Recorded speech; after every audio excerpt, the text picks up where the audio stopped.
nɛgɛ ɲɛ 17 bɛ sanangɔrɔbakaw fɛ ani Bamakɔ o waati kelen bɛ bɛn wula nɛgɛ ɲɛ 1 ma Washington DC Amérique jamana faaba kɔnɔ an balimaw a y'aw bisimila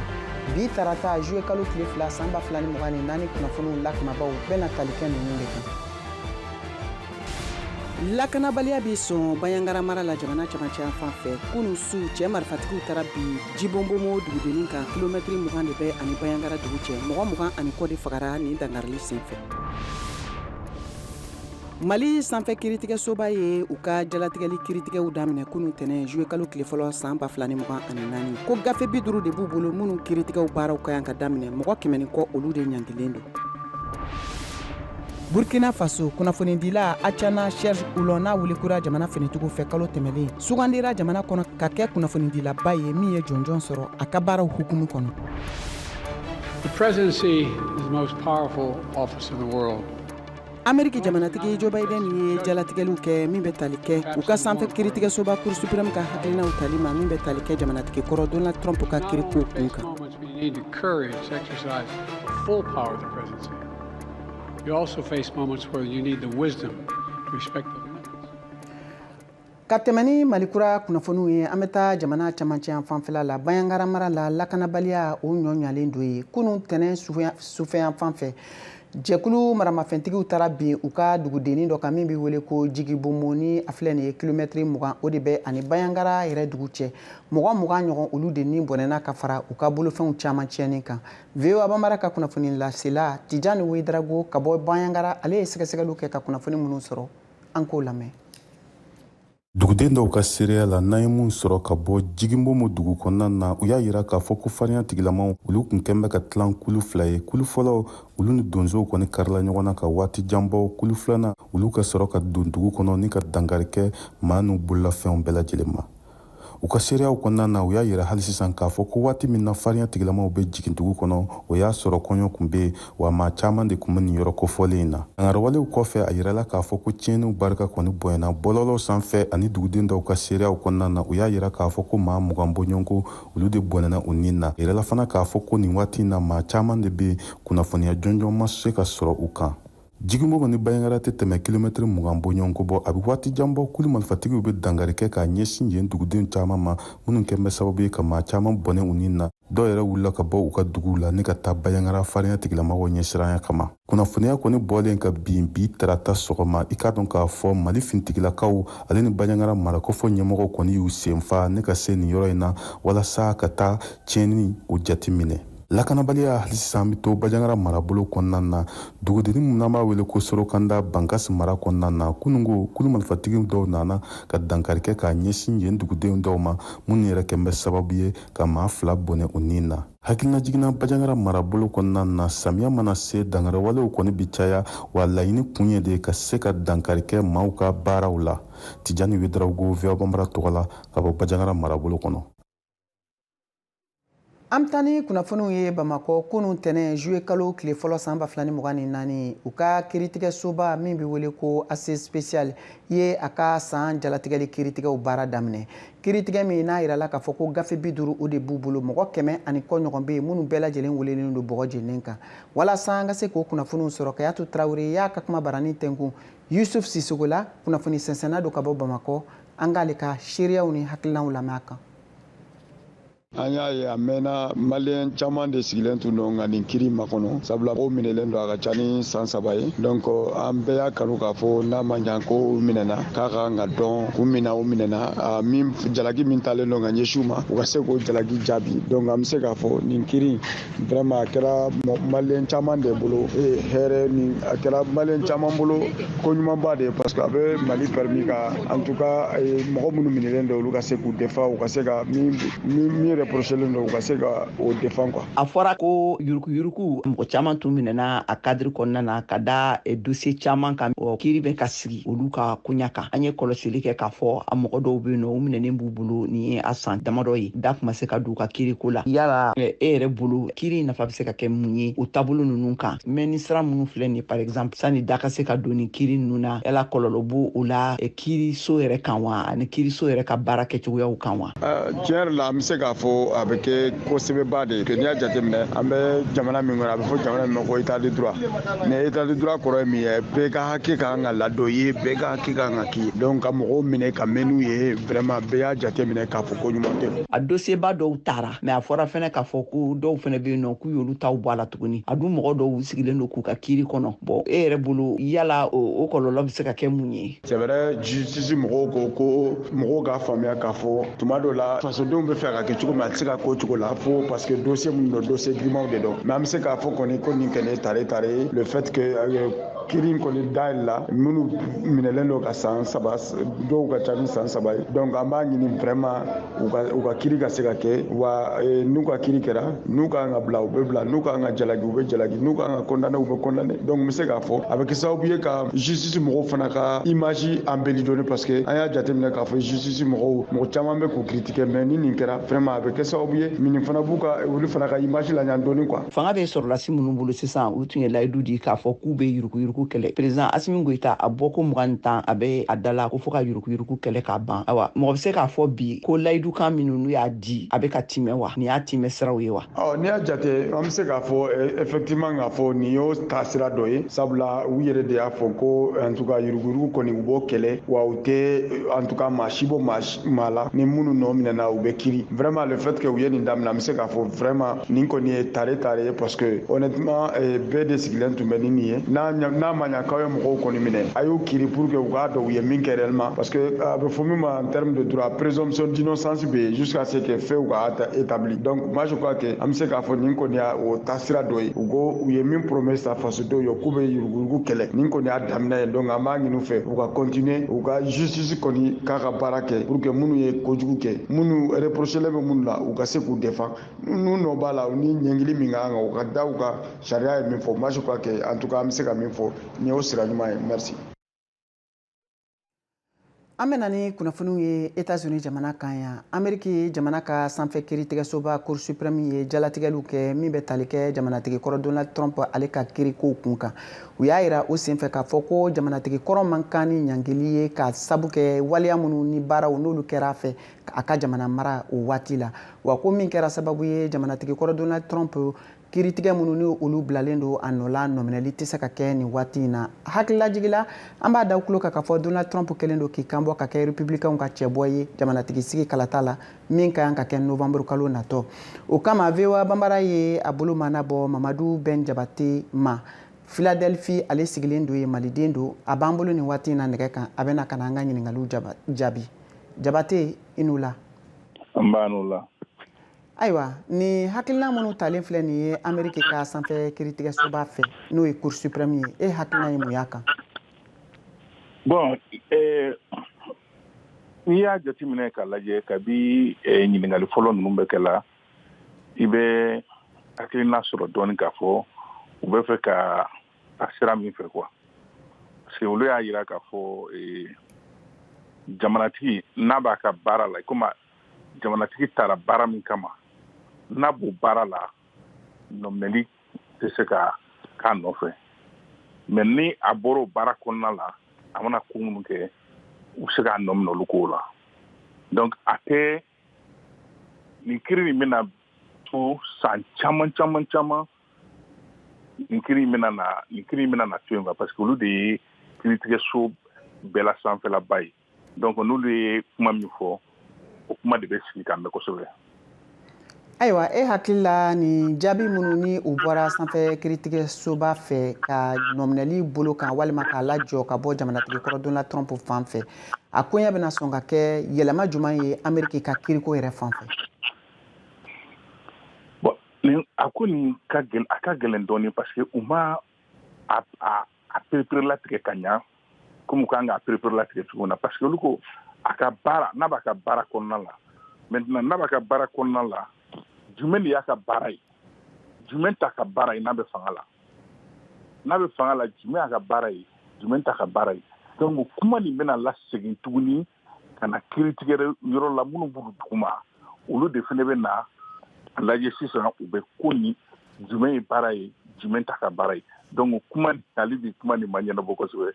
mais a problème ba yɛrɛ bɛ min kan sisan fɔlɔ o ye Trump nɔ minɛlen don kiiri minnu na ye en filɛ kiiri minnu kɛlen don k'a nɔ minɛ sisan donc o caman bɛ yen kɔlɔsilikɛla caman y'a jira k'a fɔ président kɔrɔ n'o ye Trump ye a nɔ minɛlen don fɛn minnu kɔnɔna la o caman bɛ na bɔ ka bin quoi. Ni diyara an ye an ka foli bi ye nin tun ye Mamadu Ben Jabate ale ka laseliw ye maliden don min sigilen don Philadelphie. Ka tɛmɛ ni kunnafoniw ye an bɛ taa Keniyakaw fɛ yen nisɔngoya girinkajɔ waleba min ni o kɛra u ka jamana kɔnɔ kabiri kunɲɔgɔn tɛmɛlen min bɛ tali kɛ u ka lɛnpoko kun kan yirala k'a fɔ mɔgɔ 30 ani mɔgɔ 9 ɲɔgɔn de bɛ yen minnu bɛɛ lajɛlen ni bɔnɛna hali ni k'a sɔrɔ u ka jamanatigi Williams Ruto ale ye u ka lɛnpo a sariyakow bɛɛ lajɛlen wuli ka bɔ yen kunnafoni minnu b'o ko kɔnɔ an ka jɛ an k'o lamɛn. Sɛgɛsɛgɛliw y'a yira ko mɔgɔ 39 ɲɔgɔn de fagara mɔgɔ 300 ni mɔgɔ 61 olu joginna min kɛra nisɔngoya girinkajɔ walew senfɛ jamana kɔnɔ. Ni kunnafoni ninnu kɛra bataki ye k'a lase Kenya cakɛda min sigilen don bunadamaden ju sariyaw la fasali kama Commission nationale Kenya sur les droits de l'homme fɛ n'a sira wɛrɛw fɛ u y'a lase ko mɔgɔ 32 wɛrɛ minnu fɛnɛ jagoya fagara walima u fagara u yɛrɛ ka laɲini senfɛ nin girinkajɔ wale ninnu senfɛ mɔgɔ 600 ni mɔgɔ 27 ɲɔgɔn de minɛna a senfɛ ni kunnafoni ninnu bɛɛ lajɛlen dira denmisɛn sifinw tɔgɔladon kɛrɛnkɛrɛnnen n'o bɛ wele ko journée de mobilisation à l'initiative de la jeunesse du pays olu minnu kɛlen don ka bɔ k'u kwada u ka jamanatigi Williams Ruto ka jamana fanga la min girinkajɔ walew daminɛna kabiri juin kalo camancɛ fan waati k'a latɛmɛ u ka bɔlɔlɔsiraw fɛ hakilina 20 ɲɔgɔn minnu bɛɛ lajɛlen kɔnɔ n'o bɛ tali kɛ nafololasiraw labilali kan walasa ka se ka wulikajɔ baara dɔw sabati denmisɛn sifinw fan fɛ Kenya jamana kɔnɔna la si bɛɛ lajɛlen fɛ u ka wulikajɔ hakilina an balimaw an ka foli b'aw ye an b'a da aw tulo kan nin waati in na k'a fɔ aw bɛ ka VOA Banbara ka malikura kunnafoniw lamɛn a ye to nɛgɛ kan an bɛna don an ka jɛmukan ta ko filanan na aw k'an bɛɛ sɔni.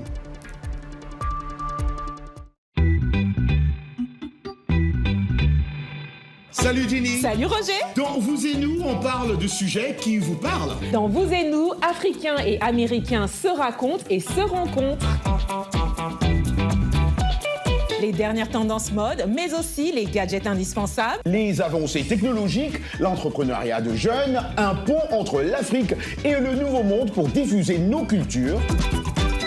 Et les bons petits plats. Yum yum, une bonne ambiance avec nos invités. L'émission explore les réussites, les ambitions et les aspirations africaines. Elle montre une Amérique loin des clichés à taille humaine. Vous et nous. C'est vous. C'est nous. C'est vous et nous.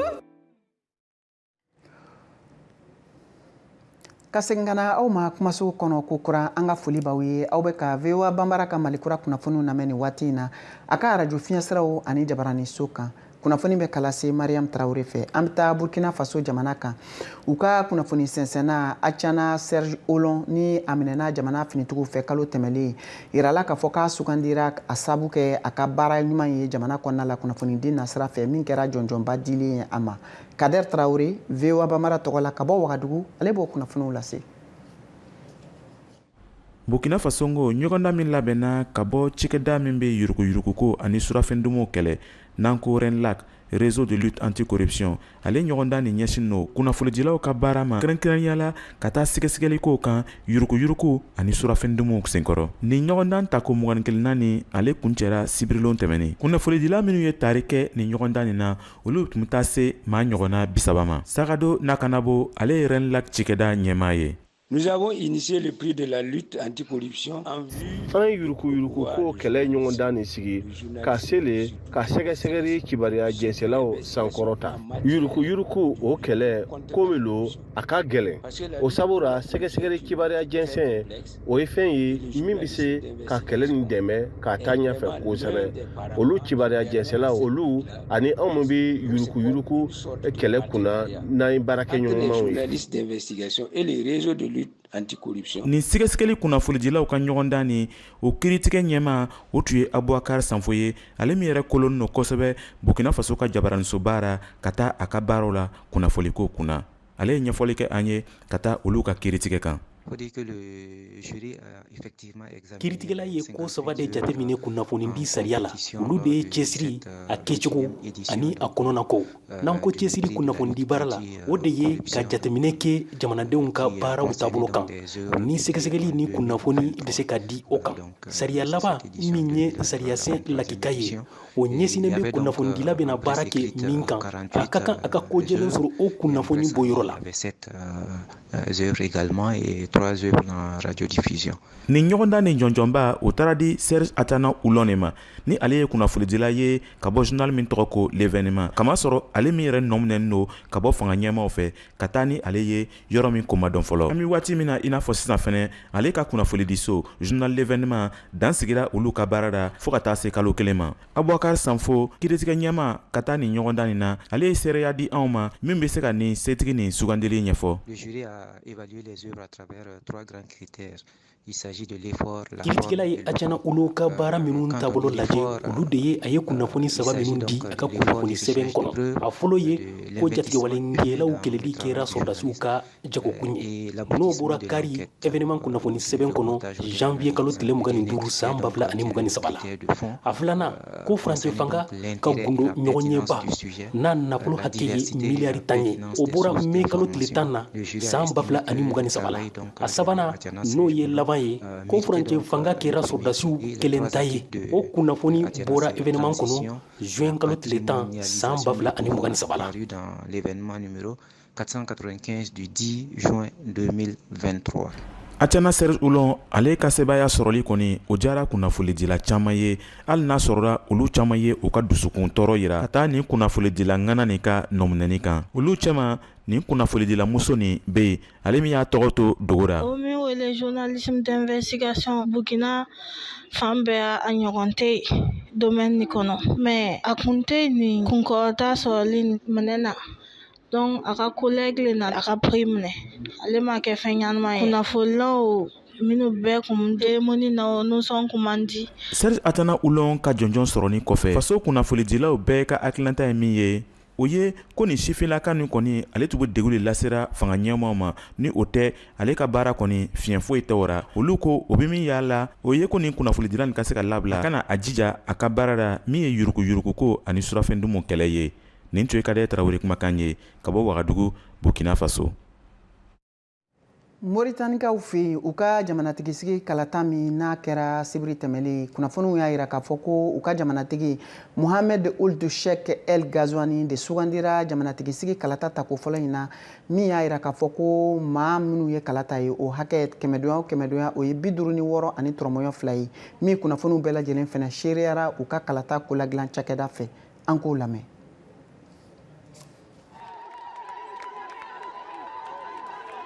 Jamanatigi a kokɔrɔdonbaga mɔgɔba caman de bɔra ka taa u ka kalata yɛrɛ kofɔ cakɛda so da la minnu bɛɛ lajɛlen tun bɔra ka taa u ka nisɔndiya yira ni Ghazouani ka sugandili ye Nouakchott.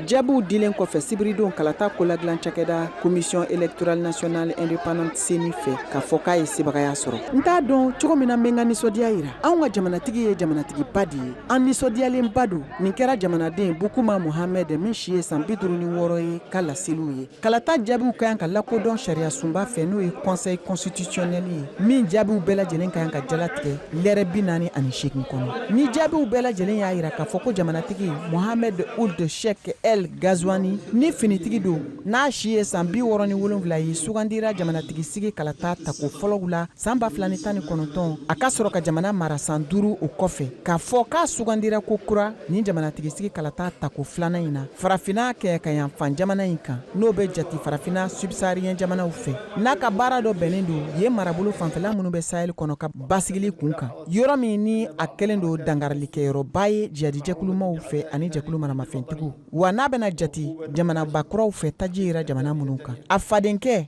Biram Da Abeyi ye jɔyɔrɔ filanan sɔrɔ kɛmɛdonya ko kan 22 ni tɔrɔmɔɲɔ 10 olu de ye kalata ye kɔni ma sɔn kalata jaabiw ma min dira ntɛnɛn don ni jaabi ninnu bɛɛ lajɛlen dilen kɔfɛ u ka kalata koladilan cakɛda CENI fɛ y'a jira k'a fɔ ko namaraba o de kɛra nin jamanatigisi kalata in na.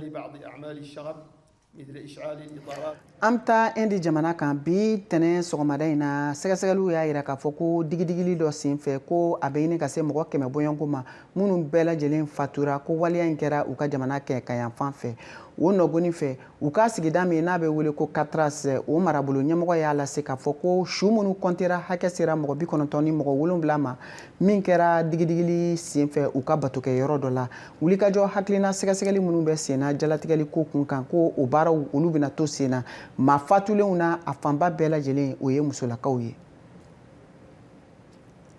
kana ni kunnafoniw ye États-Unis jamana kan yan ni y'a siɲɛ fɔlɔ ye Amérique jamanatigi Joe Biden ani jamanatigi kɔrɔ Donald Trump ka bɛn ko kelen ani hakilina kelen kan ni maa kofɔlen fila bɛɛ lajɛlen seginna ka taa TikTok bɔlɔlɔ sira kan sira min ni u tun ye laɲiniw kɛ waati tɛmɛlenw kɔnɔ k'a fɔ ko u bɛna a datugu a yirala o nɔgɔnin fɛ k'a fɔ ko wulikajɔ o bɛ senna jamanatigi Joe Biden ani a fadenkɛ Donald Trump cɛ ka kɔn jamanatigi sigi kalata ɲɛ min ka kan ka kɛ Novembre kalo kunnafoni minnu b'o kɔnɔ o de filɛ nin ye jamanatigi bɛ TikTok kan sisan o ye kunnawulukoba de ye républicains ka cɛbɔba min kɛlen don k'i kanbɔ jamanatigi sigi kalata la Donald Trump seginna ka na TikTok bɔlɔlɔ sanfɛ kalo tɛmɛlen Two great quarterbacks. Amérique jamanatigi Joe Biden fɛnɛ seginna février kalo waati ka na TikTok kan ni bɔlɔlɔ siraba min n'a la gosilen tun don tɛna kɛ gɛlɛya fosi ye Amérique jamanatigi sigi kalata natɔ baaraw la diɲɛ sɛgɛsɛgɛlikɛla bɛɛ lajɛlen minnu ka baara bɛnnen don bɔlɔlɔ sira labaarali ma ka baaraw taabolo yɛlɛmana nin san 4 laban ninnu kɔnɔ Amérique jamanatigi sigi kalata laban ka fara nin kalata in kan nin bɛna k'a siɲɛ fɔlɔ ye TikTok o bɔlɔlɔ sira ka fangaba sɔrɔ kalata yɛrɛ kofɔ baaraw la bi ni cɛmɔgɔba fila n'o ye jamanatigi Biden ani jamanatigi kɔrɔ Trump ye fila bɛɛ lajɛlen tun sɔnnen don a ma ko ka TikTok ka bɔlɔlɔ sira datugu ka bɔ États-Unis jamana kan ka da kan k'a koɲɛ kelen don gɛlɛyaba ye lakanako na i n'a fɔ sira kura dayɛlɛlen Amérique jamanaden kalatalaw minnu ye chifunw ye olu ka baaraw kun kan hali ni o y'a sɔrɔ Amérique jamanadenw bɛ ka kunnafoni sɔrɔ bɔlɔlɔ sira ko kun kan sɛgɛsɛgɛli kalan baara dɔw sigira sen kan nin waati labanw na min y'a yira k'o tɛ se ka kɛ taabolow ye walasa u ka se k'u yɛrɛ sɔrɔ an kelen kɔfɛ ka ɲininkali kɛ kun juman de la a y'aw kɔsegin ka na ni bɔlɔlɔ sira ninnu ma ne hakili la a kunba dɔ bɔra ɲɛnajɛ siraw la minnu bɛ kɛ a kan n'o kɛra a kun belebeleba dɔ ye an bɛɛ lajɛlen ka se k'an yɛrɛ ye a kɔnɔ kɛrɛnkɛrɛnnenya la TikTok bɔlɔlɔ sira ko nin ɲɛnajɛ sira minnu bɛ sɔrɔ TikTok bɔlɔlɔ sanfɛ de kɛra kunba dɔ ye kunnafoni kura wɛrɛw ka bin min b'a yira ko da tun sera kun min ma n'o tun kan ka k'a datuguni ye tun tɛ se ka kɛ a kunba dɔ ye bawo mɔgɔ caman de ɲɛsinnen don ni bɔlɔlɔ sira in ma jamakulu minnu bɛ TikTok bɔlɔlɔ sira sanfɛ i ye taabolo kura wɛrɛw sɔrɔ min lakilennen don n'o bɛ kɛ ni kunnafoni dicogoya ye hakilinaw labilali nisɔndiya ko min bɛ danfara don bɔlɔlɔ sira tɔw ka kunnafoni dicogoya kan i n'a fɔ Facebook ani Instagram a kun tɛ bataki bilali dɔrɔn ye ka di teriw ma walima i ka denbaya TikTok kunnafoni minnu bɛ di TikTok bɔlɔlɔ sanfɛ bɛɛ lajɛlen fanba bɛ bɔ mɔgɔ wɛrɛw yɔrɔ min jaguyalen don TikTok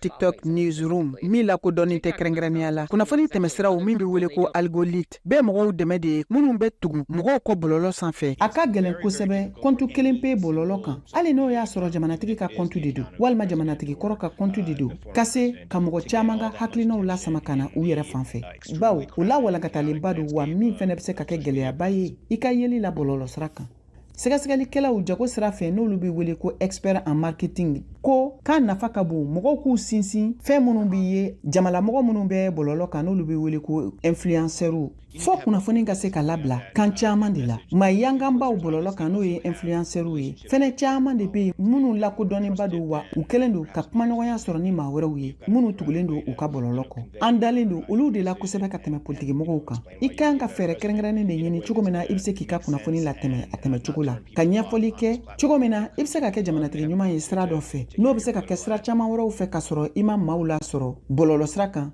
n'o ye plateforme ye nanzarakan na bawo a maa fanba bɛ na nin yɔrɔ in na de ka na u yɛrɛ ɲɛnajɛ u tɛna ka na aw ka politiki yɛrɛ kofɔ baaraw lamɛn an ko min ma ko publicité kunnafoni minnu bɛ ka di kɔni y'a yira k'a fɔ k'a yɛrɛ kofɔ taabolow ka gɛlɛn kosɛbɛ fɛn min ye TikTok sanfɛla mɔgɔ dɔnniw ye n'o ye influenceurs ye fɛnɛ bɛ se ka kɛ taasira kelenw ye walasa ka se ka dɛmɛ don yɛrɛ kofɔ baaraw fan fɛ bɔlɔlɔko nasiraw fɛ n'o ye campagne numérique ye nin jamanatigi sigi kalata in na nin tun ye VOA ka lasilikɛla Tina Strength ka lasiliw ye Mariam Traoré VOA Bambara tɔgɔ la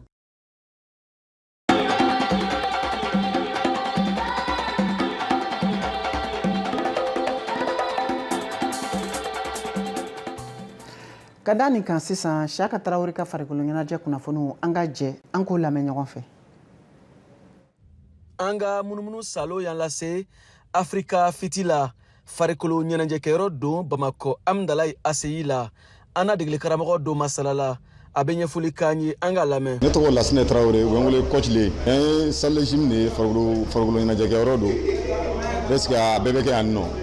minnu bɛ fɛ ka kɔgɔ olu bɛ na minnu bɛ fɛ ka fasa u bɛ na rééducation tension tɔ a bɛ sport fɛn o fɛn domaine salle de gym kɔnɔna la minɛn caman bɛ yen nɔ dɔw bɛ yen i bɛ yɛlɛ o sanfɛ ka boli de kɛ nɛgɛso minnu bɛ yen n'a bɛ pétale ani nɛgɛso minnu bɛ yen ni i bɛ bolo kɛ k'a la marcher dɔw bɛ na u b'a fɔ ko u nakun ye u kɔnɔbara de ka bon u bɛ fɛ k'u kɔnɔbara de fasa ka dɔ ci ka b'u kɔnɔbara la donc mais i bɛ taa sɔrɔ senkurubadimi bɛ kɛ olu la donc an bɛ yan nɔ k'o bɛɛ ɲininkaliw k'i la n'i nana fɔlɔ sanni an k'i bila baara la an b'i ɲininka bana lakodɔnni jumɛn b'i la. An bɛ step di o cours dɔ ye o y'an ka cours dɔ tɔgɔ ye an bɛ aérobic kɛ o fana y'an ka cours dɔ tɔgɔ ye donc an bɛ body combat fana kɛ o fana y'an ka cours dɔ tɔgɔ ye ne b'o cours 3 di a bɛ musomaninw permet ka poids perdu donc o poids perdu in kɔnɔna na a b'u permettre farikolo yɔrɔ dɔ bɛ yen o développement ka di musow ye. Umu Konate ne bɛ yan nɔ a ka ca kalo kelen nafa caman b'a. An balimaw a y'a faamu cogo min na nin de bɛna dan sigi aw ka bi Malikura kunnafoniw na k'a fɔ aw ye k'aw bɛ se k'an sɔrɔ an ka bɔlɔlɔsira kan Facebook, YouTube ani Instagram. Aw minnu b'a fɛ ka bataki ci an ma aw bɛ se ka aw tɔgɔ, aw jamu ani aw sigiyɔrɔ lase an ka WhatsApp nɛgɛjuru sira kan o ye 00 1 20 24 30 40 47 ani 16 aw ni ce aw ka kulomajɔ la aw k'an bɛn waati yɛrɛ.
Washington Forum, le rendez-vous hebdomadaire de VOA Afrique à ne pas manquer.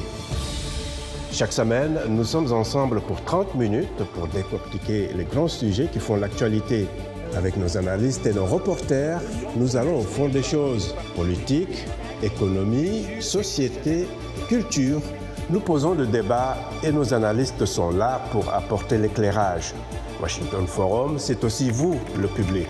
Vous pouvez participer en réagissant au thème de la semaine sur nos réseaux sociaux. La rédaction de VOA Afrique vous donne rendez-vous sur ses chaînes partenaires, son site voaafrique.com et sur ses plateformes numériques pour prendre part à ce forum réalisé dans nos studios à Washington. À très bientôt dans Washington Forum.